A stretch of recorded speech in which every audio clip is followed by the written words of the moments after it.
கொடைக்கானலில் உள்ள முக்கிய சுற்றுலா தலங்களில் யானை முகாமிட்டுள்ளதால் சுற்றுலா தலங்களுக்கு செல்ல வனத்துறையினர் தடை விதித்துள்ளனர். திண்டுக்கல் மாவட்டம் கொடைக்கானல் மிகவும் பிரபலமான ஒரு சுற்றுலா தலமாகும். கொடைக்கானலுக்கு ஆண்டுதோறும் பல லட்சம் சுற்றுலா பயணிகள் வருவார்கள். கொடைக்கானலுக்கு வரக்கூடிய சுற்றுலா பயணிகள் முதலில் வனத்துறை கட்டுப்பாட்டில் உள்ள 12 மைல் சுற்றுலா தலங்களான மோயர் சதுக்கம், பைன் மரக்காடுகள், குணா குகை, தூண்பாறை மற்றும் பேரிஜம் ஏரி உள்ளிட்ட சுற்றுலா தலங்களுக்கு செல்வதற்கு சுற்றுலா பயணிகளுக்கு இன்று வனத்துறையினர் தடை விதித்துள்ளனர்.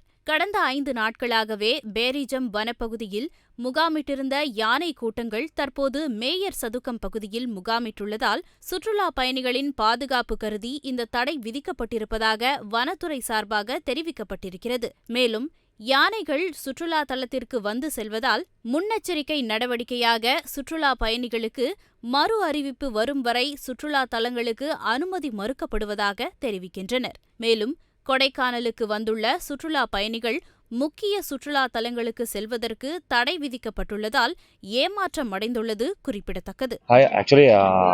என்னோட நேம் வந்து Balu. I am coming from Andhra. Actually நான் லீவ் போட்டு டூரிஸ்ட் பிளேஸ்க்கு வந்துட்டேன். பட் ஆக்சுவலி இங்கே வந்து கிளைமேட் எல்லாமே நல்லா தான் இருக்குது. பட் என்னென்னா அது வியூ வந்து க்ளோஸ் பண்ணிட்டாரு. இதுக்கு வந்து ரொம்ப டிசப்பாயிண்ட். என்ன ஆஷாத்தோ நான் இங்கே வந்துட்டேன். பட் என்னென்னா எல்லாமே க்ளோஸாக இருக்குது. ஏன்னா ஏதோ யானை வந்துச்சு, அந்த போலீஸ்கார் அந்த மாதிரி சொல்லிட்டு திருப்பி போங்க, நீங்கள் போங்க, இங்கே இருக்காது அந்த மாதிரி சொல்கிறாங்க அவரு. அது என்னான்னு எனக்கு எதுவுமே தெரியல. என்னோட பேர் சிவா. திருநெல்வேலியிலேருந்து வர்றோம். நாங்கள் ஃபேமிலியாக அங்கேருந்து வர்றோம். திருநெல்வேலியிலேருந்து இங்கே கிளைமேட் நல்லா இருக்குன்னு எல்லோரும் சொல்லியிருந்தாங்க. ஸோ அதனால் நாங்கள் அங்கேருந்து வந்திருக்கிறோம் ஃபேமிலியாகவே. ஸோ அங்கே எல்லாருமே இதை பொறுத்த மட்டும் கொடைக்கானலை பொறுத்த மட்டும் கிளைமேட் நல்லா இருக்குது. எல்லாருமே இங்கே நல்லா மக்கள் கூட்டம் அதிகமாகவே இருக்குது. So at the same time வந்து மக்கள் வந்து குணாக்கு பார்க்க வரணும்னு சொல்லி நிறைய மக்கள் வர்றாங்க. ஆனால் திரும்பி போகிறாங்க. காரணம் என்னென்னா அந்த மாதிரி யானை இறங்கிட்டு அப்படிங்கிறதுனால வந்து ஃபாரஸ்ட் வந்து உள்ளே அனுமதி கொடுக்கல. ஸோ நிறைய மக்கள் உள்ளே வராங்க. பட் ஆனால் வந்து ஒரு ஆசையோடு உள்ளே பார்க்கணும் வைக்கணும்னு வர்றாங்க. ஆனால் அவங்களுக்கு இப்போ பெர்மிட் கொடுக்கல. ஸோ நிறைய பேர் வந்து பார்த்துட்டு போகிறது ஒரு பெரிய ஏமாற்றமாக இருக்குது. இப்போ நாங்களும் உள்ளே போனோம், எங்களையும் அனுமதிக்கலை. ஸோ அப்போ ஒரு ஏமாற்றமாக தான் இருக்குது.